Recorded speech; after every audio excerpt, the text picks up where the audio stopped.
So we're gonna do file, new, and a system flow, which allows it to run on the system behind the scenes. Someday we'll have a schedule. We can even put it out there now. We just won't connect it, and that's, like you said, it's a cron job. You can type in actually Unix cron, so you could say like 5 star star star, I think, but I can't ever seem to remember it. So we have, if you wanted it to run every 5 minutes, you could do that, and then it would do that for you. If you wanted it to run daily every Monday and Wednesday and Friday at 9, probably like 4 a.m. probably, because we're gonna maybe 5 a.m. That's probably good enough, right? I think so. And then do they want it on the weekends? I think they would, yeah. Okay. So let's do every this, I think this is alternating, so it's like you could do every 2 days at 8 a.m. or 5 a.m., things like that. Could you have multiple scheduled triggers if you prefer? Okay. Yeah, so this is basically going to, in terms of a flow, to back up, so I guess let's back up a little bit. The panels that I'll refer to, this is the toolbox. So this is all the nodes. This is the canvas.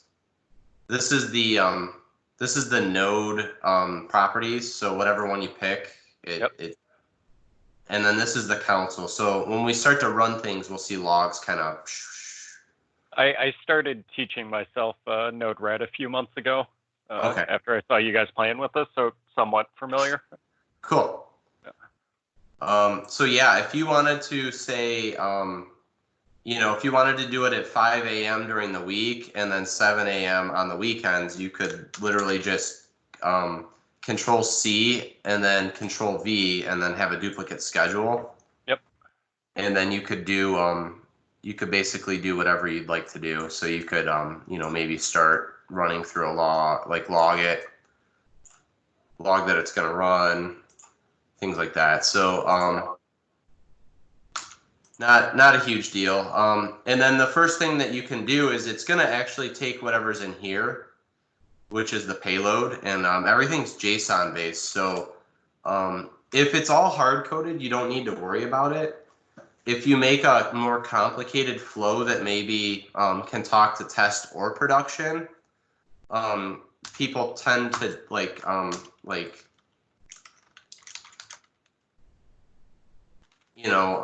you could do something like this, and then you could pass through like this conditional value and then check it later, and then you can say like, well, you like write the code once instead of copying and pasting everything. Mm-hmm. So and then everywhere you talk, you would use test, but we're only talking to test, and it's a pretty simple flow. So I think to get started, it's probably best to just hard code everything. Okay. Later, I can look at an example or two of something else we've done where we're doing it differentially. Yeah. Huh. Yep. There is in the file menu, there is a ton of stuff up here.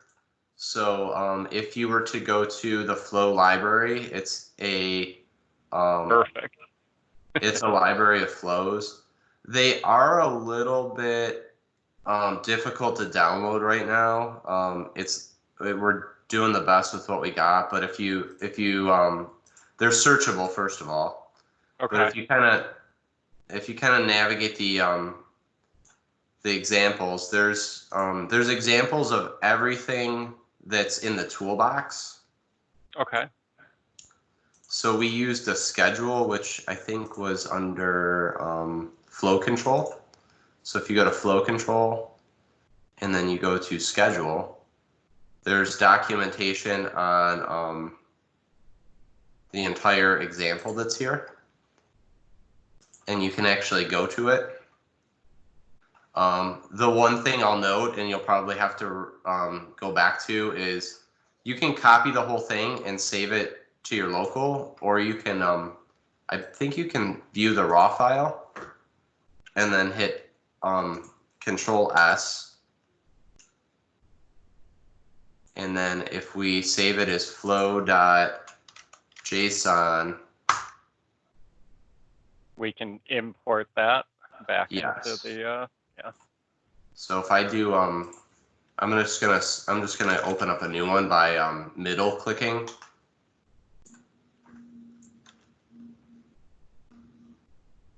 And then I'm going to do file new. I still have to do file new first to get a canvas, and then file import, and then I think it was in my downloads.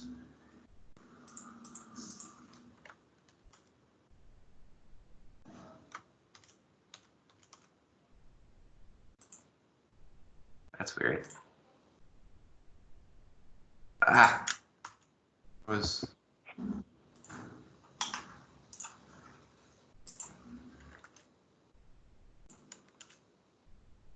oh, it's saved on my desktop. Huh.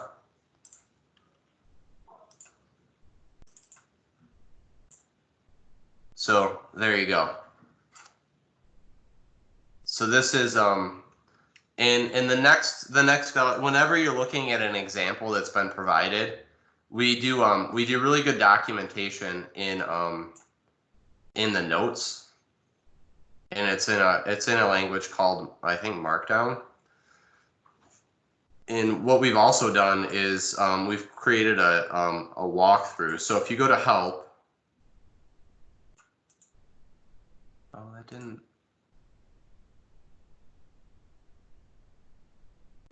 see.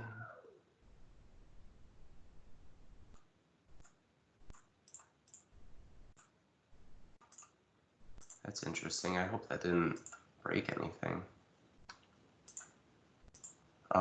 The flow walkthroughs actually highlight the each node and tell you a little bit about it. So this one kind of says like, hey, this is how you start off. They're not in the right order. So, and when you do your own flows, you can actually configure them, and kind of anything that has a node in it will, including the introduction, will be selectable. So we probably want the schedule to be second, and then we want HTTP, and then we want merge context, and then we want email and then log. So now if we do the walkthrough, you can see that, hey, this is here, this does this, they both do this. So this makes a request to catfax.com basically and gets a fact. Then it takes one of them and just kind of stuffs it into our context, which is like the memory for the flow, the memory file.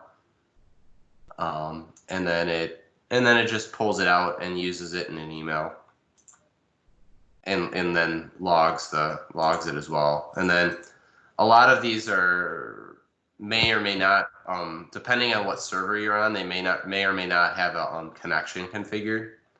Okay. Because obviously, like, we have email Cumulus set up in Bridgeview, but we did not have the HTTP connection set up. So, but that's kind of the walkthrough there, and you'll notice that the documentation for each flow is actually visible right on our library. So we double dip the descriptions. That makes sense. So should be good there. Let me take a quick note.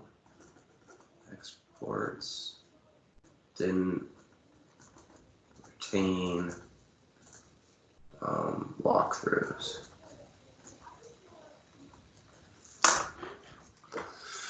So I'm going to close that out. Knowing that you've used Node-RED a little bit, maybe we'll be able to breeze through this a little bit quicker here. But do you have a file that you can email me really quick? Give me a second and I'll put one together. Okay.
I wish I could pause the recording, but I can't. Understood. Oh, man. Just making sure I have something that validates properly. Oh, okay. So you're uploading it right now. I'm gonna open up a tab of their connections and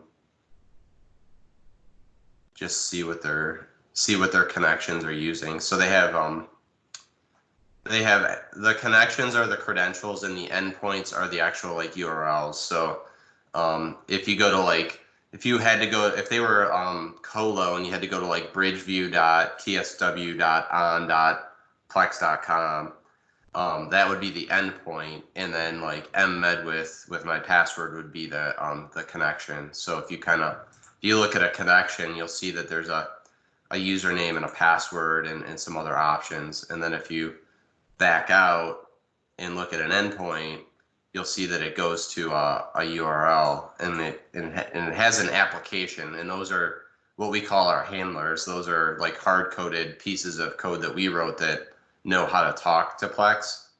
And okay. By looking at the URL and the application, I know that they're using classic web service credentials because they're going to the old school stuff, and they're using the old school handler code. So the neat thing is all of our examples support, all of our Plex examples support classic and UX data sources. And I've encouraged the team, and we've tried to enforce through code reviews that they list both keys in the documentation. So if we look at if we go to system flows and there's integrations by source, and if we go from a Plex data source, so these are all the things that use Plex data sources and go somewhere else. So if we do parts into MFGx, there is a node that gets parts from Plex, and it calls this data source, and it mentions the keys. So it says the classic key is this, and the UX key is this. So you don't even need to go into Plex to look up the UX key if the user happened to save it with the classic key. Does that kind of make sense? Yeah. So they're classic. Which is good. So if we did a quick debug source and Plex SQL, oh no, we don't have that set up. If we just do Plex data source, and you'll notice that there's only one data source, so it doesn't even care. Depending on its connection, it calls the right one. So if we in here, we say I want to use my connection to test, and I want to do, I think it's 13682 is the wait for delay in classic. We'll just find out.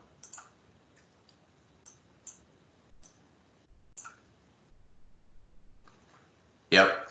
So by clicking this button, I triggered this call, and it came back with the wait for delay, which told me the server name. Okay. Which is good. That's really all you have to do with that. So we know that the connection works, so that's good. How's the file? It's in your Teams. Oh, okay. Yep. Let's see, send a file. So I'm going to download.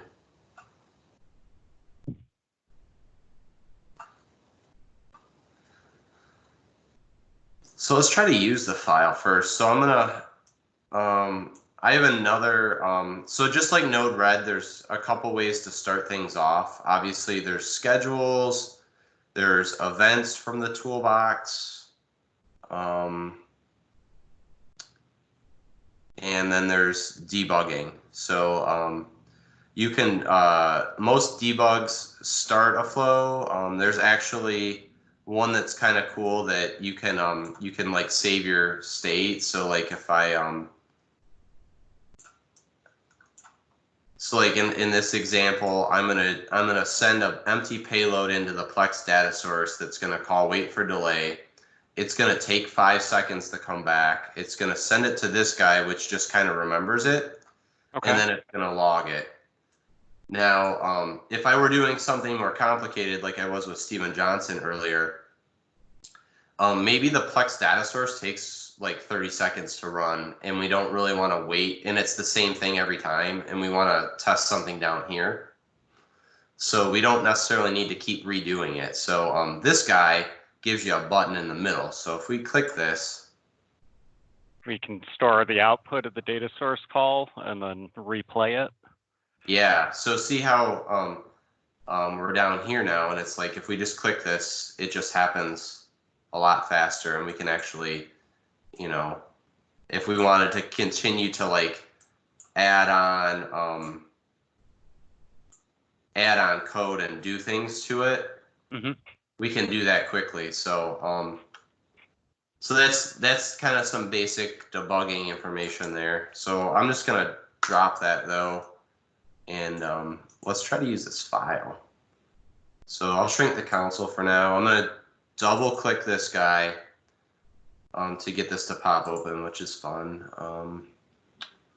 And then I'm going to go to downloads, and I'm going to pick this guy, and CSV, so it should be that kind of encoding. So if I click this,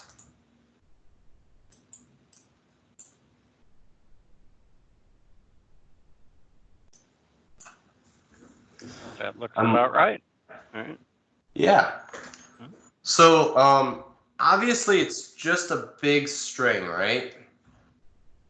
Yeah. Our data JSON object is just one big ugly text string.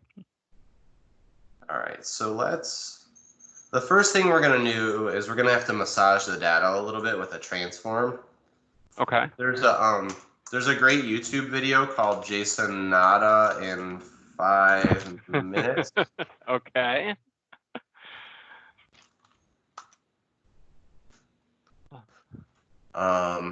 We won't watch it, but our transformation engine is based on this. We've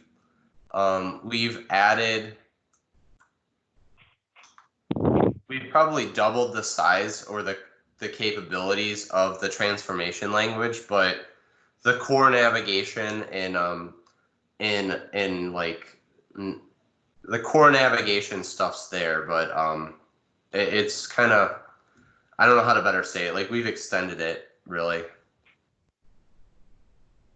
So if we can start, the most common use case is just $. That means like the object from the thing before it. Okay. So the output here, yeah. So the output is $, and we see that we have an object. This little copy paste doohickey here lets us go into like a text editor and paste it in. Oh, we've got some interesting characters at the beginning of it, which are interesting. We'll have to trim those out. Okay. I'm not sure if that's just a straight, is that a straight CSV file, right? It's not like an Excel CSV? That's a straight CSV processed in Excel, but taken directly from Plex. Okay, let me double check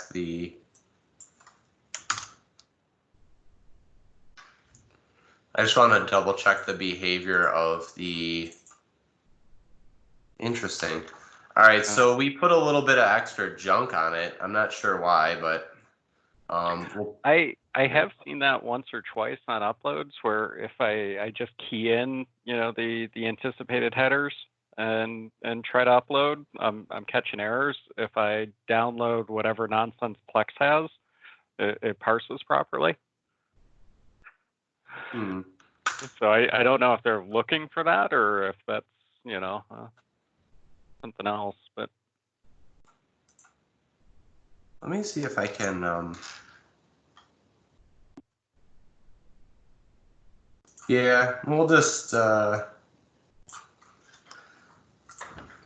show you. It's a good learning experience because we can figure out if it's needed or not. But so the transformation here, we can either do $dot data, or we could just do the word data. But if we click through here, our object slowly reduces, right? Like we got rid of the name and the type, and now we just have the input, right? So we just have the data here. And then really what we want is we want to take the string and turn it into JSON. So we're going to do hints, which are control space. So the functions all have a $sign. So if I make this a little bit bigger here, if I do $, control space, I want to make an array. So I think it's CSV2 array.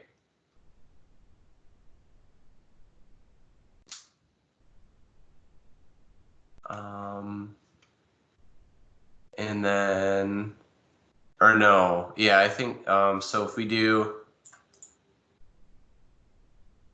basically, what was the data here? So we have, oh, let's get rid of this guy. So,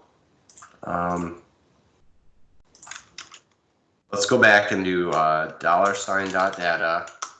I held down control and hit enter, and it just reruns it for me, so I don't have to like leave. And I'm gonna copy these out really quick, and I'm gonna do $, control space, replace. And I am going to say $data, and I want to replace this garbage with blank. And that garbage is hopefully that. And then that will give me, it'll take $data and hopefully replace that. So perfect. See what we did there? Yeah, yeah. So now I'm going to take the headers. Where do they stop? Right here.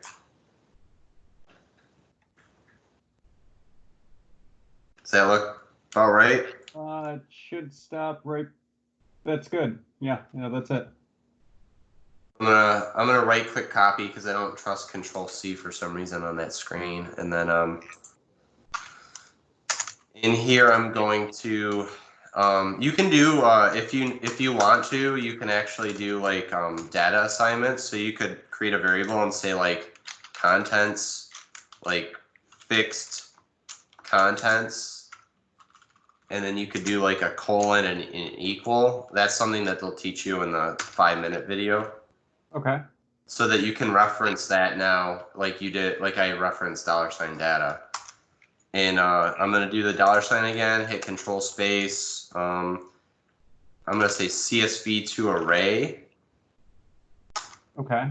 And it gives me this example, which is not the greatest, but I'm basically going to get rid of the header. These are the headers.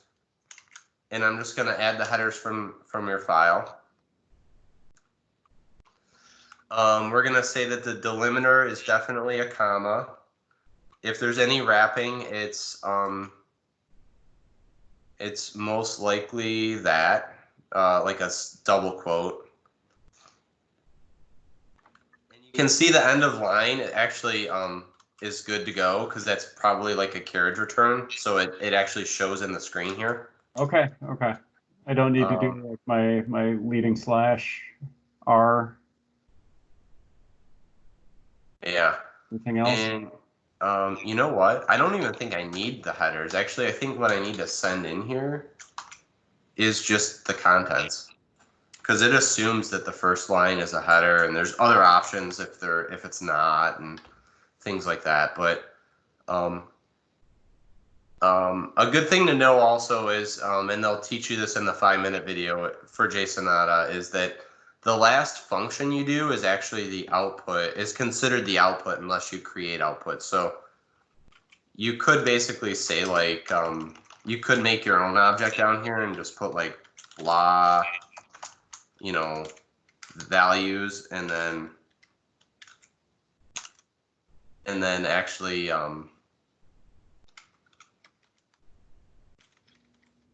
so if you created like this, you could actually say like fixed equals fixed contents, and then you could say like CSV contents or CSV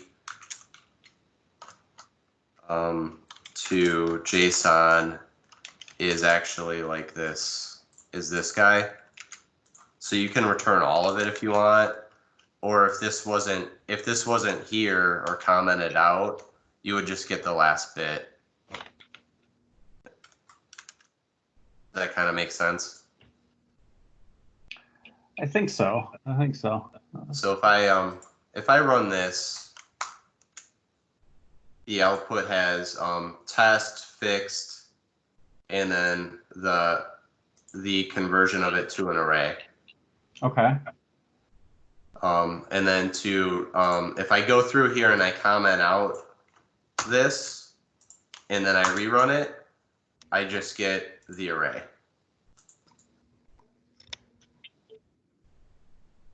So you can kind of control your own destiny there.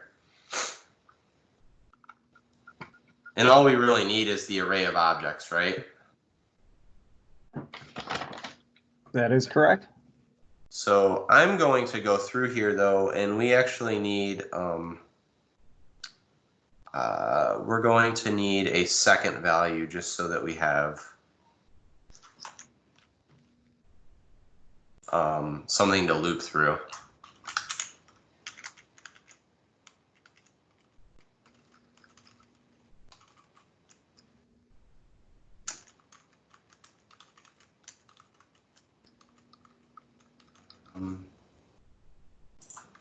So these are probably, this is the customer code, right? This is the first thing? Customer code, yeah. All right, save that. If I rerun this. All right, I might have to repick the file. I might kind of.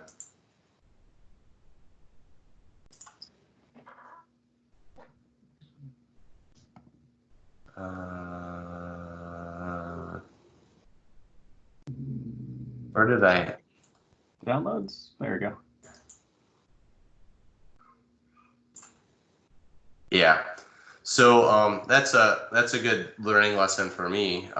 So it kind of, when I say I want to use this file, it's cached. So any changes to the file, you need to physically re-upload it. But you can see now that we have the file with multiple lines, and then we have an output with four objects. It's JavaScript JSON, so it's a zero-based array. So the first item is 0, and we go through 3. Okay. So 3 is actually 4. Fun stuff.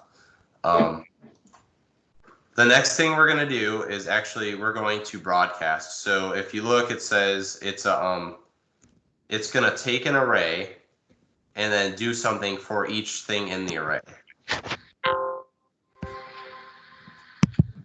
So if I to keep my screen good, I'm gonna overcome my OCD here and just have lines under boxes. Usually, you can do crazy stuff. Actually, if you hold down the control button and you click anywhere in the line, I think. You can add the control to rearrange it. It's Alt. I'm sorry. So you can get real fancy. Oh yeah. Lots of time for that. So you can do that. Also, fun fact, if you wanted to, so we're gonna do a broadcast, and then I believe it hints in here and says the the bottom line says the individual streamed messages, so each thing in the array that happens after this point can be recombined into a single array using the combine node. So you could technically combine it all here. So like whatever you do in the middle comes back to the array here.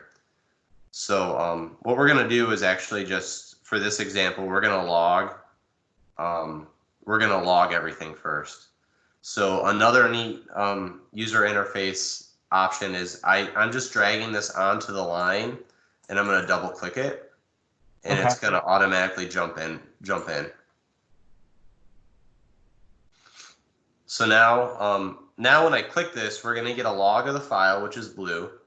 We're going to get a transformation, which is basically going to strip out that weird character here and then turn it into an object.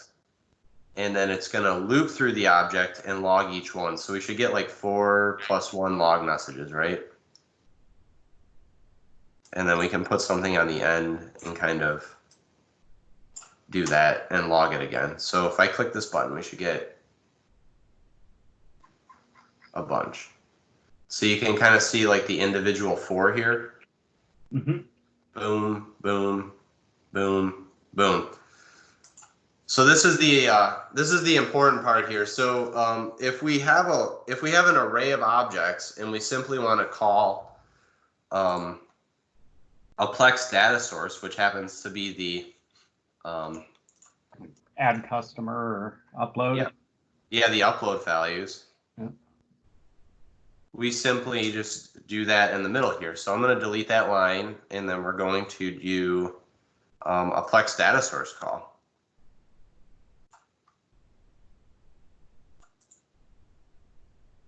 So,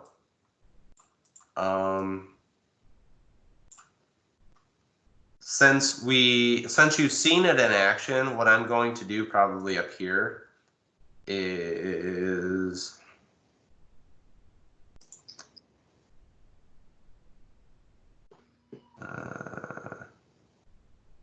I am going to, after I turn it into an array, I'm just going to use the array notation to just return the first value. Okay. So it's like, I want to loop, but I only want to loop one thing, because if we screw this up, I only want to delete one customer from their test instance. Gotcha. So I'm going to just verify that that works really quick.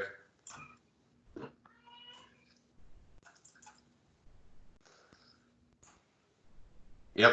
All right, good. So I am going to do a Plex data source.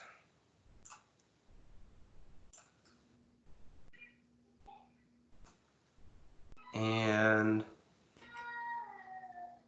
we're going to use test. And then we're going to use the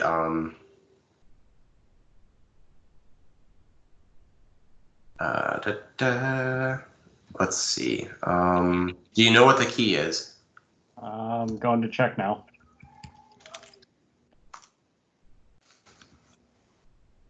I'll check on the, if you want to tell me the name, I'll pull it up just so that we have a reference for the recorded video.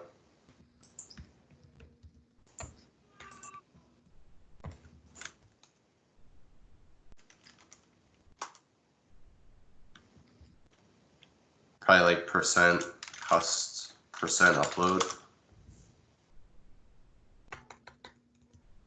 Customer upload? Customer upload. Master data management. Are you thinking it's this 21500? I think so. It is the action is customer master data upload. So. All right. And that looks about right. All right, and your CSV has these names already, right? Mm-hmm. Yeah, we have. We're not populating all of them, but I think we have all those. Okay. This could potentially, and then let me see. Do I have access to Bridge View? Let me go main menu. It's just one PCN. So.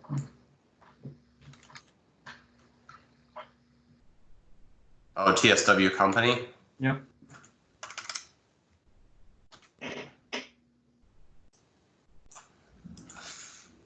Update.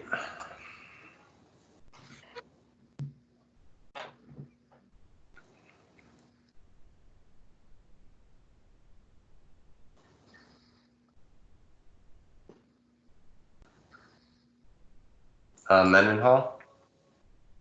No. No.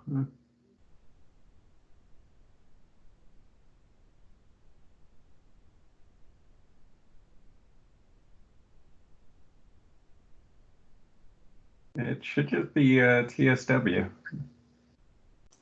Like green. Oh, it didn't save it. I'll just go down to it. There we go. So I'm gonna hopefully I have access to the web service instances. So this is the incoming stuff, right? So there's nothing really coming into. Those are my wait for delay tests. Cool. Okay. So let's go back to the flow designer. I'll slide that over. And so the oh crap, that was 21,500. So the interesting thing here is you could hard code these as an object. So you could say blah blah blah equals blah blah blah. Or okay, if you wanted to do something a little bit crazy, you could use code. So the little code tool like changes it from just a literal string JSON to the ability to run transformations. Okay. Okay. And an interesting thing is because it's a CSV, I believe that we're broadcasting the array, if we simply do $, it will send this through verbatim. Which happens to be the headers and data that we want to pass to our call. Yes. Yeah. Okay. However, I see an R in there, so we're going to have to back up for a second and do another transform to strip out the R. Yeah, or just wrap this one.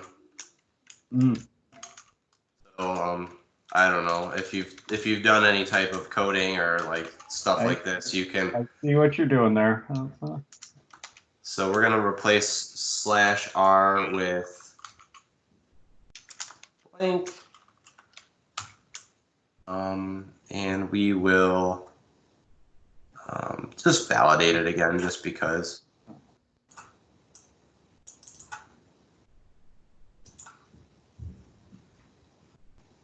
Perfect. Okay. Steven Johnson actually, I knew it was coming, but he taught me this morning because I didn't realize that we snuck it out with a deployment. So we had 2 Kettering co-ops this last term, and they worked through so many cool little features to like quality of life, which was really neat. That's good. So if I click this, it should just make a call.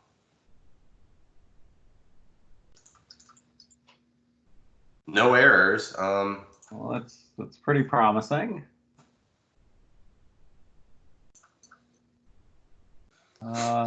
Time, just the queue time.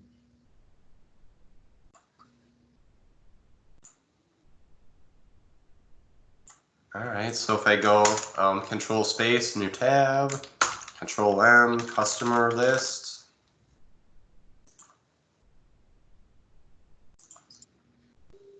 Sample 1. Wow. Now, let's get a little interesting here. So let's run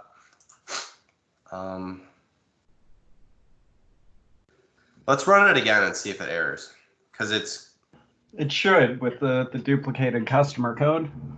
All right.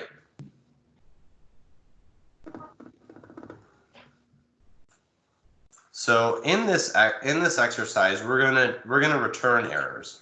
Because you can see it kind of died, right? So if I don't have this checked, and then I have like a log message afterwards. Okay. It's just gonna die. If I check this and I run it, it's not only gonna run, it doesn't die. It has an error. It combines back up and it gives us a list of errors, right? Okay. So the next thing you probably want to do is do like an email notification. Yeah. To let me know that I had the error. Yeah. So what we're gonna do now is a transformation that's going to look at obviously it's going to look at $sign for the array. Give me the object dot errors. Yeah. Let me run another one really quick.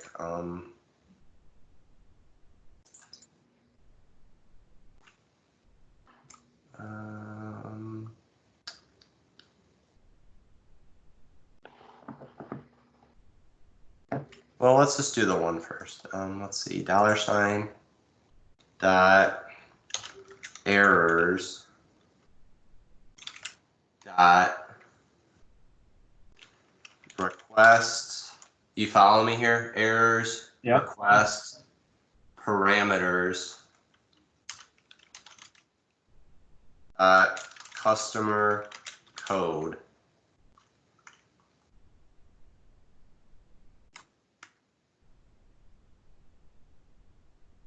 And then the output is sample1. All right.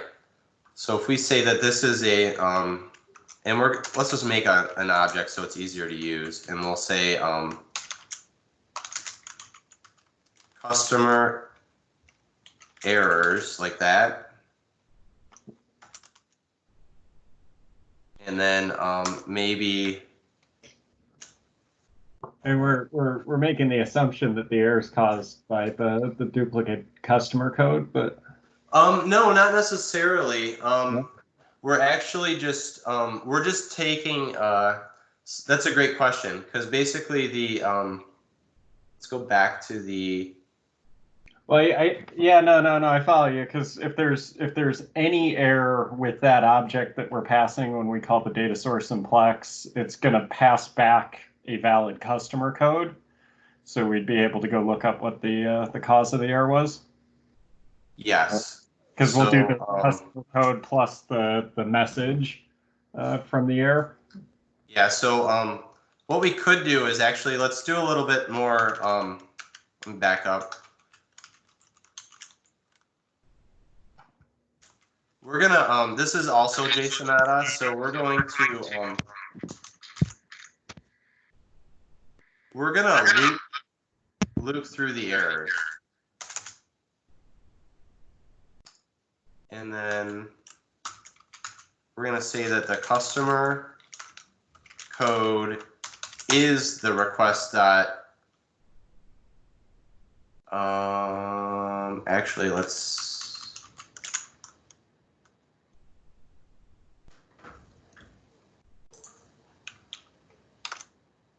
And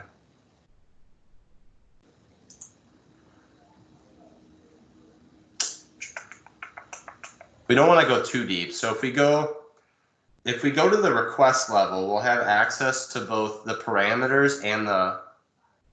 Oh no, we can't go to the request level. We have to go to the error level. So I was kind of right. So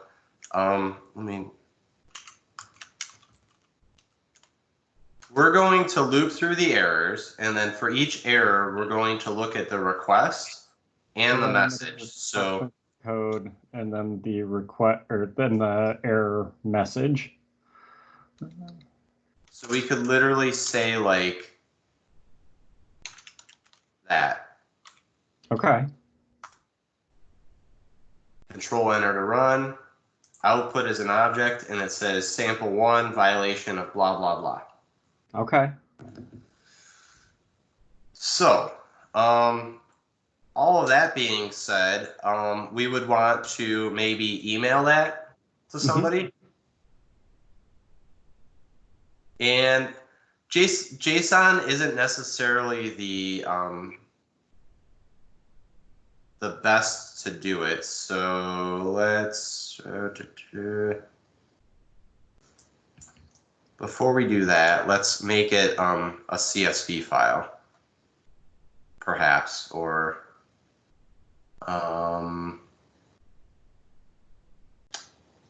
not really. We can just put it right into the body of the email. So we'll use a system email node. We'll go to you and me. And then we'll say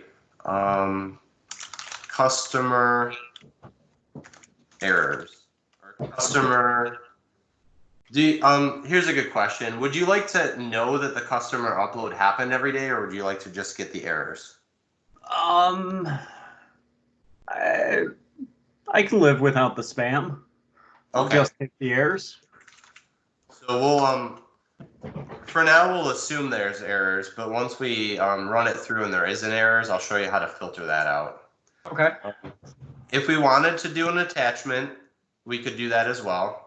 It's not a big deal. But for this, we can simply say, like, here are the, we'll make this code, and we'll say, like, the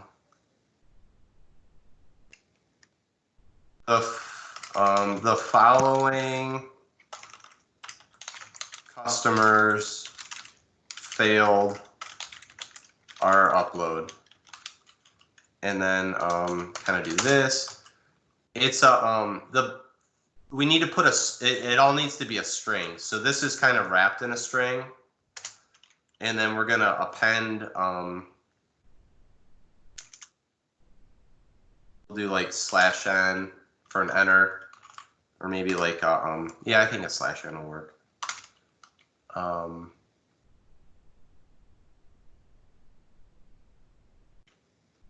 And then we do like $, bam.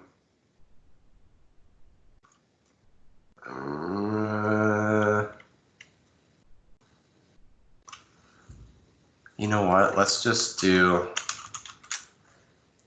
instead of transforming it to only transform it again, let's just do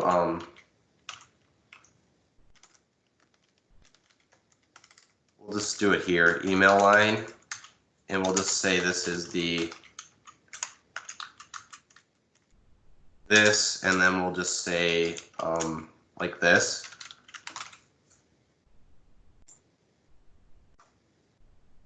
Does that kind of make sense?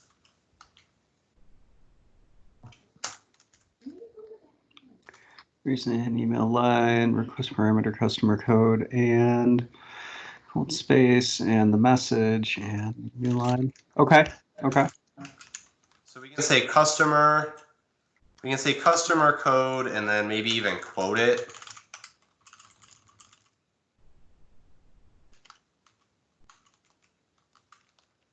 Failed because, and then even quote this.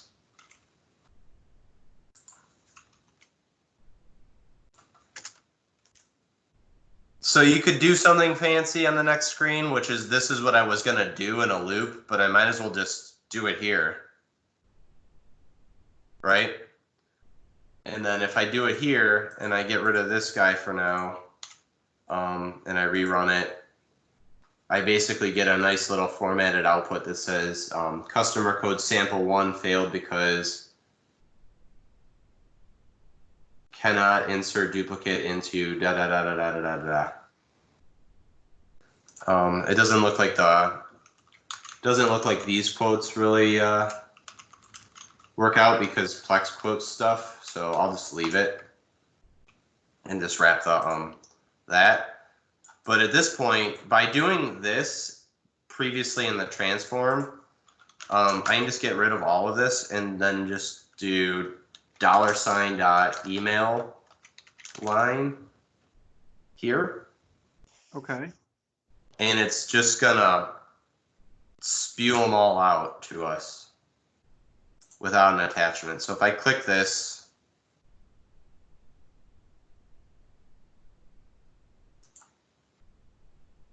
we should get an email.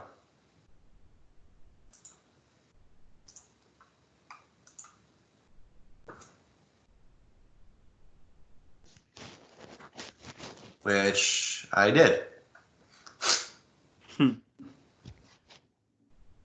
Very fun. So, the next logical thing I would do is then go back to this transform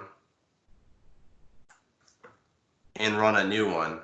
But the next one we run won't error, right? Because the sample company will exist.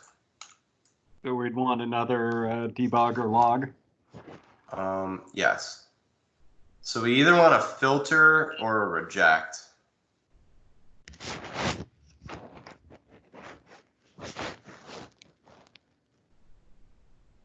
So a filter, if the filter transform returns true, the message will be passed to the next node. So if we do this guy in a log message, in theory, if we can get a condition in here that evaluates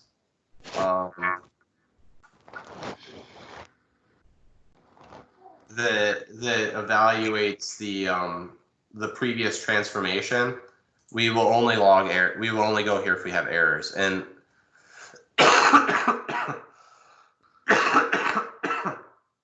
excuse me. The most appropriate thing to do here would be the size or the length of the previous item, right? So Okay. to test this, we could basically say if we comment this out and just simply return nothing. So we're gonna look for nothing, and then I would just say count, I think, of $, greater than 0. Oh, and then I'm gonna run it.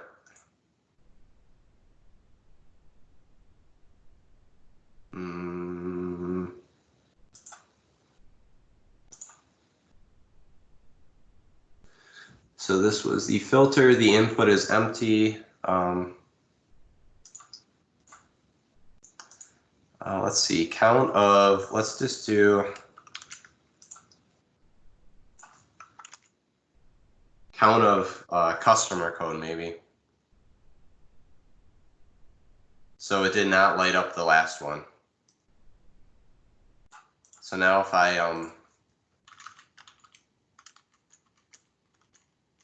uncomment this out and then I run it, it existed. So perfect. Does that make sense? Mm-hmm. So now in theory, if I go up here and I run the next one, let's go see how we're doing here. Still just one guy. Cool. Back this up. We probably got a ton of errors. Very good. Run the next one. No email. Sample 2 showed up. Now if I run it again, I get an email. Okay. So let's check our email. Here it is, violation, Good to go. From this point, if I take the throttle off and I stop plucking individual items out of the array, I should get Get rid of this. I should get an error for the first two, and then 2 and 3 evaluate cleanly. Yeah. Yeah, 3 and 4. Yeah. Yeah. 2 and 3, 3 and 4.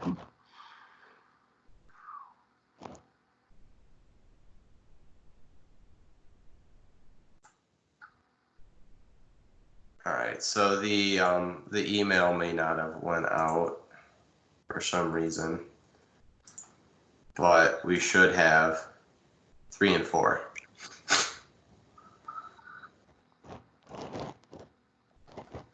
Which is interesting. So the email has like a little bit weirdness.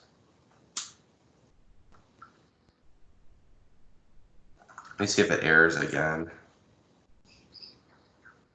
Okay. I know what's going on here. It worked the first time because there was only one item in the array ever, and now that there's multiple errors, we have to turn the JSON object into actual string for the email. Okay. So to do that, we just do $ control space JSON stringify, which is something I think we did in we used a CSV to array, but yeah.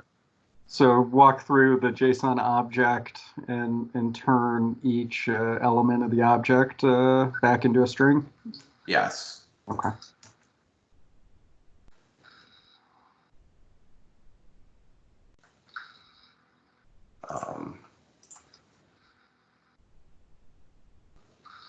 And then if we do that,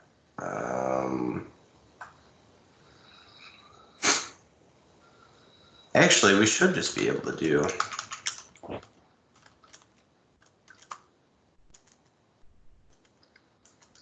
Yeah, can we just loop through the object? Maybe. Function?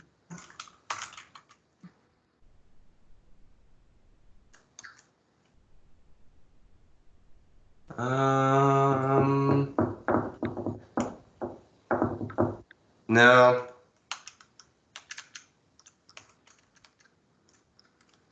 Let's kind of doing this here. Let's see. Value space 2. All right, let's just do that. And I'm worried about the contents and what they might look like. Okay. Cancel. I'm going to save this really quick too. Save as customer upload example.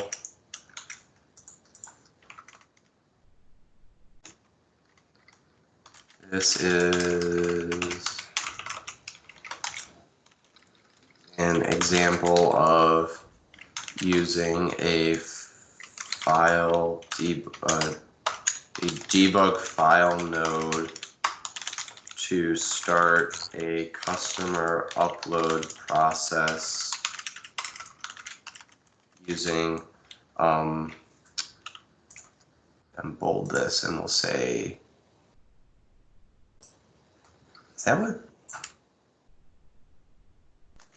Customer upload data source from Plex, and then classic data source key is 21500.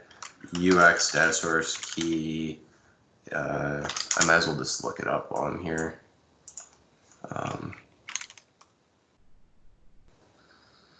So this is if you do these and you help document, we can share them and get them out there a little bit. Okay. Better. So this is kind of a good segue into documenting. So if I go to the data source screen, I'm just gonna look it up here.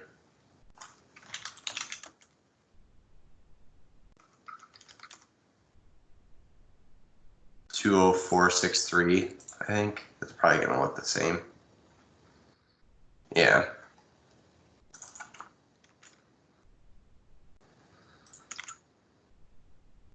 We'll make it active. It doesn't really matter until we deploy it. Hit save. That's just so I don't lose anything. When you do save it, your console kind of wipes, so your last run didn't happen.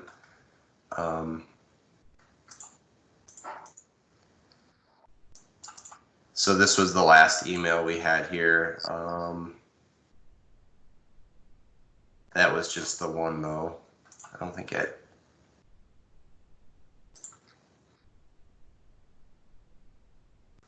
All 4 failed, so we should get.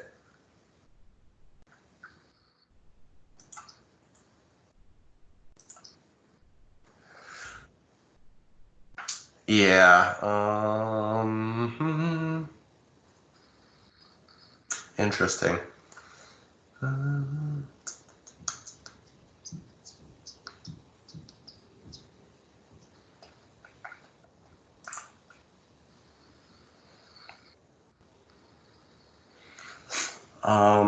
Yeah, so if you, I'm going to pull up my email here. It's kind of this kludgy little line here.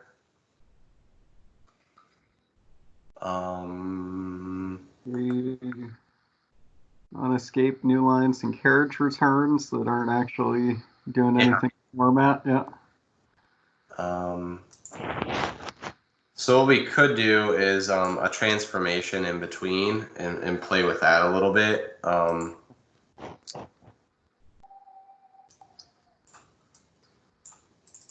So instead of doing it in the email, we could, and then we could just get back to, like a final result, right? So it would probably just be like $. So in here,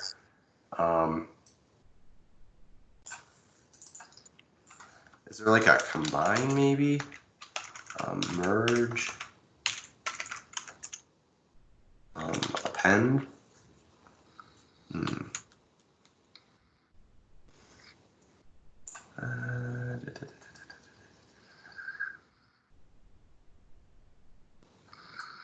So let's do $, email line. So let's just do $.email line, and then we'll go through them.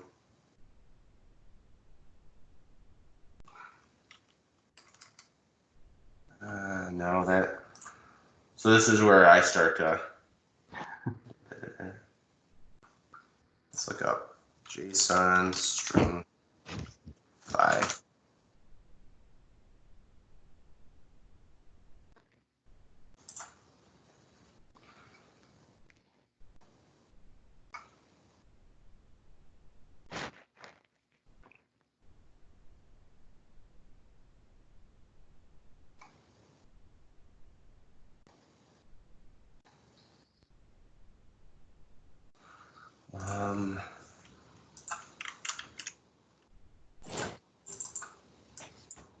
Uh-oh. Why in my browser? Oh, good thing I saved that. Awesome. Thanks, W3 Schools. JSON, I think if we could get like a string pretty print, maybe.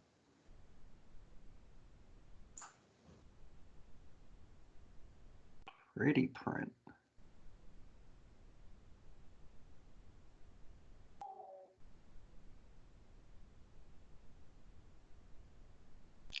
Third argument. Yeah, it's the spacing level. Yeah. So I think that was part of the example. So let me go back and.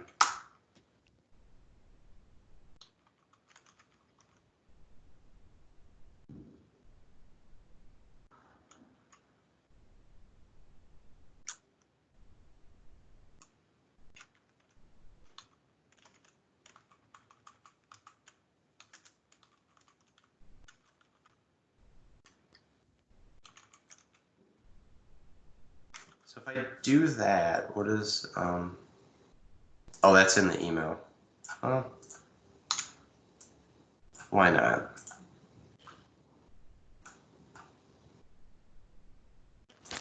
Let's see what this one comes back as.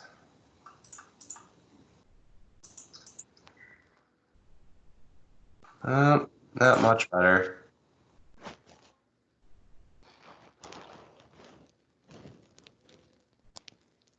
Interesting. Well, for the sake of the video and just the recording, the information's there. I will do a little bit of offline research. Okay.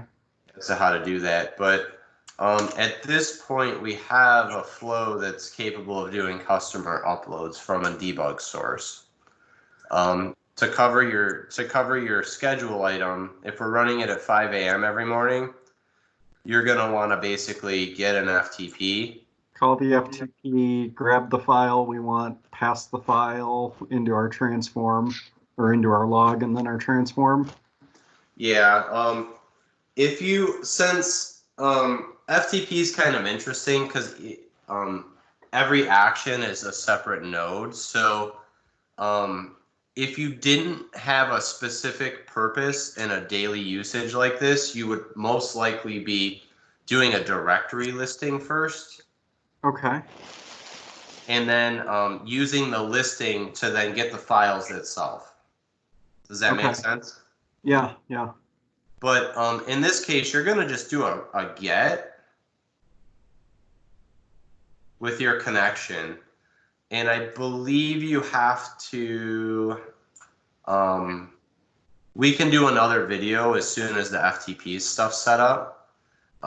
You either have to, like, once you have a connection set up, it becomes available, or you have to pass in like something like a file location. Okay. I don't recall offhand. So yeah, I think it depends on the credentials and what they give us, right? If we need to walk the directory or if they're just going to start us. Yeah. It's going to appear like it's root. Well, you don't actually have to walk the directory. The location could be like root / uploads / customer / latest / customers.csv. Okay. I'm unsure as to how we specify the individual locations, but you could use the flow library and find the example of our FTP. Yeah. Yeah. Yeah, this one does performs a directory listing, looks for files with CSV, broadcasts each file name, saves the file name to memory, gets the file, parses the CSV. Whoa, parses CSV to Plex. Yeah. So it basically parses it out, which is what we just did, right? And then it forks it out and does it all. So this is basically what we just did. That's okay. That's okay. Yep. And other than that, I would leave you with a little bit of a recording and a documentation. So I had so if we pretended that this worked and we it would probably look a lot like this.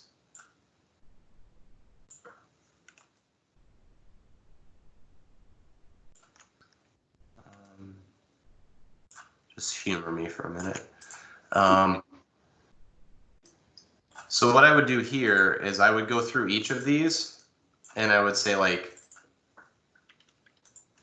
this helps us run the upload on a schedule. This gets a specific file, customer, root, uploads, I don't know, customer / latest / customer.csv from our FTP connection. This is a testing tool linked to your own file. Make sure you re-upload if you make any changes to the file while testing.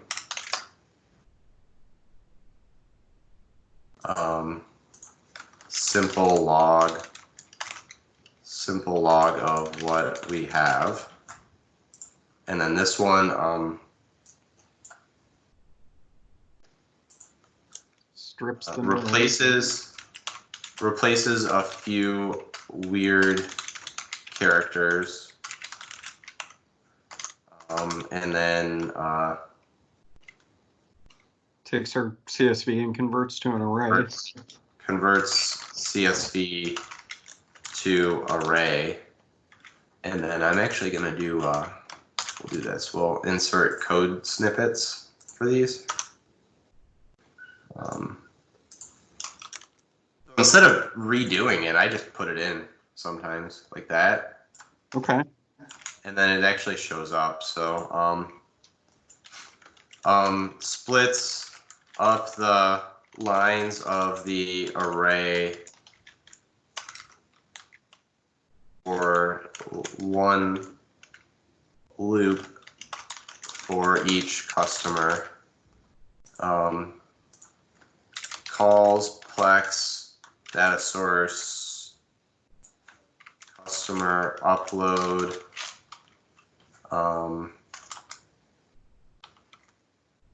with parameters, with all parameters coming in from the file, and then kind of like note the file's header must match the parameters just like a real upload file. And then waits for all calls from Plex to complete. It's cool to note that the broadcast actually can, I think, run like 10 at a time. So it's not like it's a one at a time loop, like call. If you have a couple hundred, I wouldn't be surprised if it went like 10 times faster. Okay. Transform. So this transform just simply looks for errors and makes a simple object code. And then filter, used to continue only if at least one error was found. And then email to Mike and Mike about any errors. Better formatting to come soon.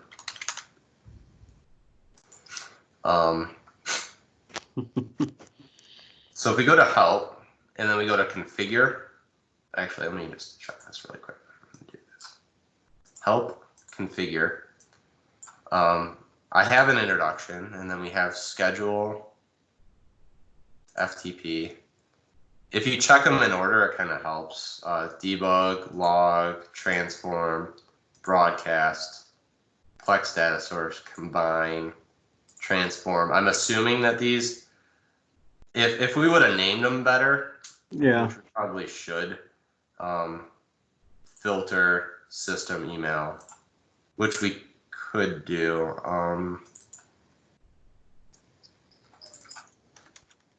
Script weird characters. I just say turn to array.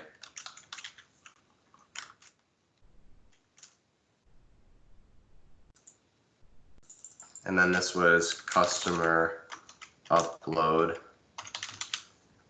And then this was transform errors. And then this is just simply errors. And then this is, I guess that's good enough. That should have, yeah, so that's saved.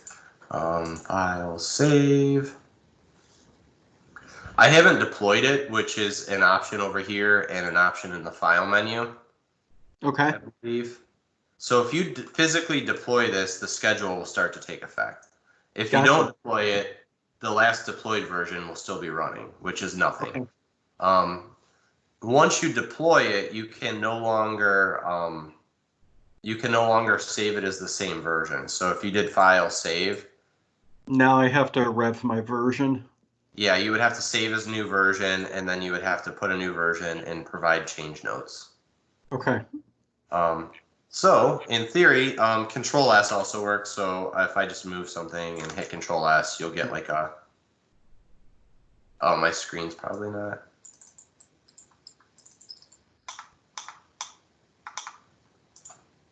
So I move something, Control S, it pops up here. All right. So basically, the last bit of this is the flow walkthrough. So this is the actually that I'm gonna copy that and put it into the actual document. So it goes through what we just did. Very spiffy. And depending on the implementation of the Markdown language, this shows better in different situations. It depends on on the viewer. I think if we look at it in the notes, it's actually a better highlighted section. Okay. But, you can actually click anywhere on the screen and it'll keep continuing, which, I like this. Like code like this looks better to me. Yeah. So it's kind of fun. So there you have it. Past that, I'm gonna just basically go in here really quick and edit this one, and then just put these in here. Save it. So you've got this one to kind of work off of. I will stop the recording. Well, one question, right? If I'm looking at, somebody that wants to load pilot data every morning, and that's going to be a collection of uploads, would it make sense to have that be separate flows and kind of just stagger the scheduled time for when they're all set to run? Or do you combine that into one flow and kind of process it sequentially so you can ensure that the uploads go in the correct order? Or is there a way to call a flow from another flow to kind of have a separate reusable upload for each upload, and then one schedule flow that's coordinating the sequence we load them in? That's a great question. I would keep them separate. Okay. I would keep them separate. I would stagger the schedules, and that would because the flows are potentially dependent on each other. I would just stagger them enough for it to work. Maybe 5 or 10 minutes. And you should be good there. So I would run the first one at 5 a.m. and the next one at 5:10, and just kind of go from there. You can potentially chain them together, but I guess another neat trick that I might as well do while we're recording is I'm gonna go make a I am going to go make a webhook. Are you familiar with what a webhook is? I am not. So a webhook is actually going to be an endpoint in Bridgeview's MFGx instance that you can actually go to. So if I create a webhook, and actually I need a webhook triggers a topic. So the first thing is I'm going to say customer upload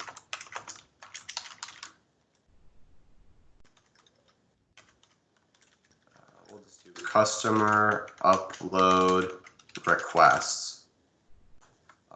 It doesn't need a schema, so I'm just going to leave it blank, and I say use to trigger a customer upload remotely. Hit plus. So now I have this very vague thing called a topic that's called customer upload requests. I'm going to go to the webhooks tab, which is a link to it. And I'm just going to say, I'm just going to call it the same thing, customer upload request. I'm using dashes because that's kind of our naming convention. Okay. But use to trigger a customer upload remotely. I'm going to hit the plus. Now I'm in the webhook. And you can see that I actually have this concept of a website that you could go to. So in the developer world, if I make a if I have a credential, if I have credentials and I'm successfully connected to the website, I can now post data to this URL. The data I require is blank, but it could be something. And then that would trigger the webhook to fire, which doesn't mean anything yet. But now if I go back to the flow, there's actually a webhook. So I could post a JSON object and then feed that back in to my flow. You could. If you post empty, you're fine too. Okay. So the webhook I'm going to pick is obviously the customer upload. I'll save it. And for the next part, I'm going to go to TSW, and I'm going to basically, I don't have the, I'm going to go to Cumulus.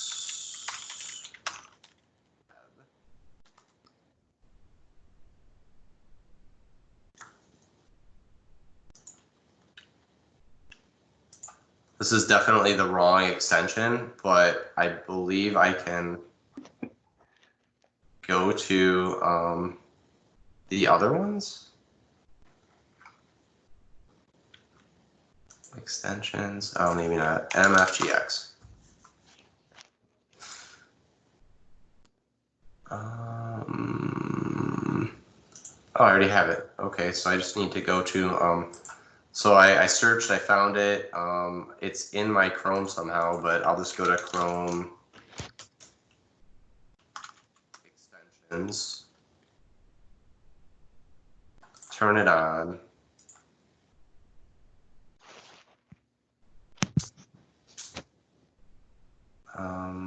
Details, update. Make sure I got the latest version. 1.1, I guess, is probably the latest version. This will work regardless. So if I go to TSW now, it's if I'm going to refresh the page,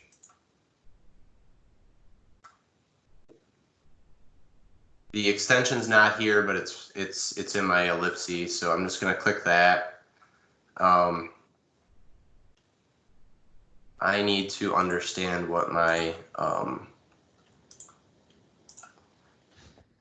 so the subdomain is bridgeview.tsw. So if I go back and I say this guy, the subdomain is bridgeview.tsw. That's my email. And then if I simply go into, I have no idea what the,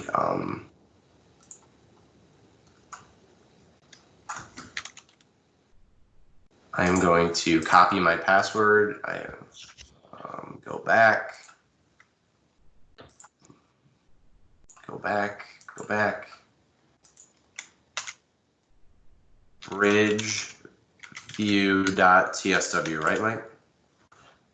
Correct. Log in. All right. So now it's like, hey, you've got the extension running. How do you want to configure it? So I'm an admin, you're an admin. We can kind of configure how it works. I'm going to say I want to use it on this website. So it's going to be anything on test.plexonline.com. Okay. When I do this, it's going to add the slide out tray to every page on the website. If I only want to do it on specific pages, it'll only be here. And of course, since it's an extension, it'll only work for people using the extension.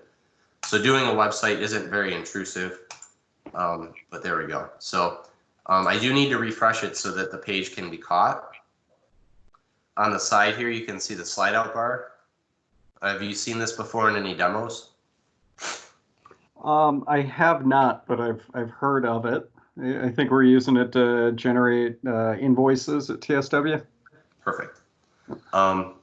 So in here, I'm going to go to the configuration. This option is only available to admins. I'm going to add a new item, and we conveniently just made a webhook.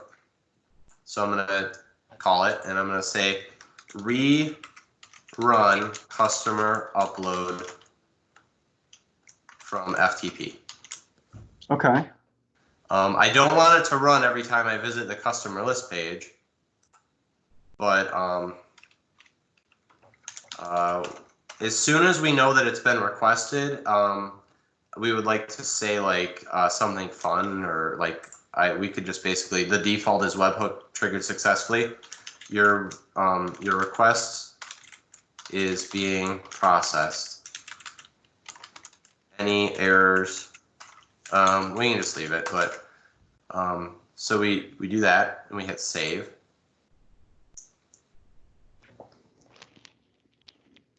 And then that's it. So now if you actually get out of the setup mode and you click this, it would run. Okay. So really to hit it home, I guess we could well, it wouldn't really trigger a file because we're uploading a file through manual things. So and it wouldn't obviously run until we deployed it. Yeah. So I will deploy it. Just actually, I'll delete the line from the schedule. Pretty common practice. Save it, deploy it. It is now deployed, and then if I wanted to maybe move this and save as, actually if I hit file save, it's going to force me. So did that hopefully answer your question? Do you have any more questions that we might want to record? I think that's enough to chew on for now. It'll be kind of fun. And Yeah. I'm thinking I could probably, if I wanted to, define my flows, have my flows triggered by a webhook, and then have some scheduled flow that's just making the HTTP calls to the webhooks. Yeah, I mean, you could go next level with that, because you can actually you don't even need to do the webhook. You can publish directly to a topic. Oh, okay, okay. Which is easier because you webhooks require security, right? Like you have to log in to post a webhook. So even and it's just extra work. So you could publish directly to that. You could do that. You could and then I guess since we did this, you could technically once you've done this, you could actually do like publish customer addresses, and that's how you would chain them together. Okay. I kind of dismissed that early on because I wasn't sure how detailed we get, but you're dead on there. Like as soon as it's done calling all the customer uploads, you could literally fire off the customer addresses. Okay. Well, I like the notion, at least initially, of keeping it pretty modular, so it's flexible, and we can kind of configure and use it a few different ways depending on the scenario. But I like, also being able to see some of the options for when I want to get fancy with it. Yeah, and you don't have to separate things by flow either. Like if you're always going to do customers with customer addresses, it might just be easier to put the two of them in the same flow because it's one less thing you have to open and you can always look at both of them at the same time. And I guess you could always do the error checking and just see if there is an available upload for the addresses, and then just optionally ignore it if there's not a new file. Yeah, you could definitely add a filter like in here. Let's see what happens if you. Yeah, you could say like file, you know.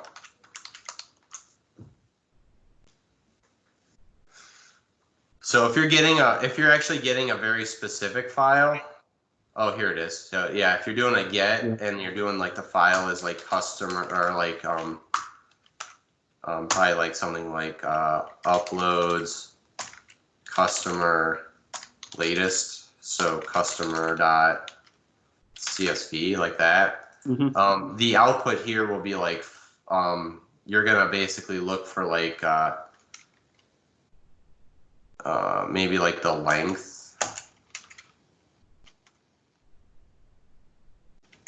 or the like you're gonna look for something in there, right? Like maybe like customer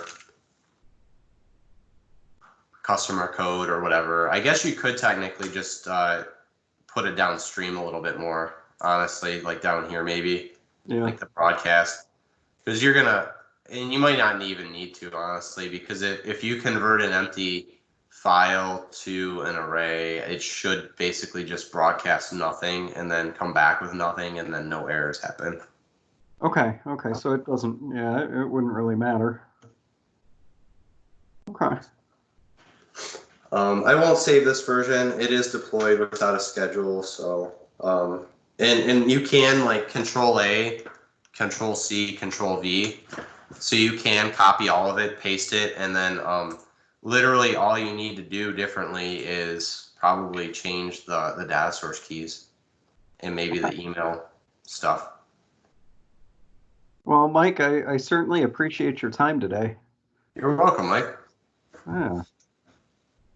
You guys have been very, very busy in the last year or so.